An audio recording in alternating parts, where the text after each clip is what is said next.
Yun guys, for today's video, i-share ko naman sa inyo kung paano magpalit ng coolant sa ating mga click. Yan, ang kailangan lang natin namang gamit dito ay screwdriver. Yan, yung Philip. Yan guys, makita mo sa gilid dyan, ayan o, yung tornilyo na yan. Yan lang yung tatanggalin natin para ma-access na natin yung lagayan ng coolant. So yan, pag tatanggalin lang natin yan, then pag nakuha na natin screw, i-split lang natin yan pataas yung kanyang cover para ma-access na natin yung ating yung reserve para do sa coolant. Yan. So yan, tanggalin lang natin yung takip. Yan. Makikita na natin agad yung yan yung pinaka parang transparent. Makikita mo agad yan yung level ng coolant. So ngayon, dahil nakita naman natin nasa upper level pa siya, hindi na tayo madadagdag. Bali, i-share ko lang sa inyo na pag yan napunta na sa lower yung guhit, mag-a-add na kayo. Tapos ngayon, kailangan hanggang upper lang siya. Huwag nyo siyang pupunuin. Gawa nga nang hindi nakakahinga yung circulation ng ating coolant dyan. So, ayan lang yung pinakapalatandaan yan. Isang lower tsaka isang upper. Tsaka nga pala guys, pag magtatanggal kayo niyan, maglalagay kayo niyan, ingatan nyo yung takip. Kasi yung takip niyan madalas nagkakamaling pagbalik, nalalaglag. Kasi yung takip niyan, rubber lang siya. Yan.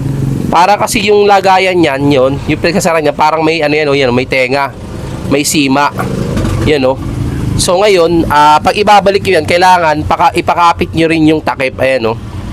Sa gilid, pansinin nyo para siya may uwang. Yan. Kailangan kumapit yun dun sa may lagayan ng coolant, yung sa may sima.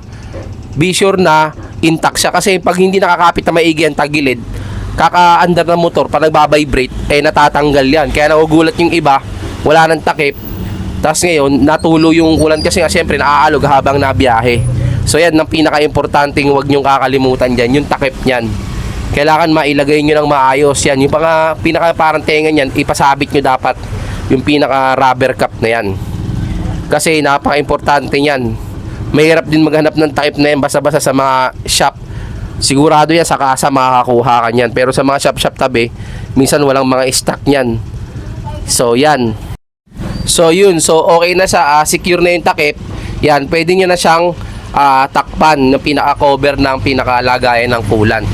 Be sure guys, yung pag tinakpan nyo siya, intact din yung pinaka-takip niyan. Kasi minsan, hindi tumatama yung pinaka-lock niyan, yung pinaka-sima dun sa tapalodo.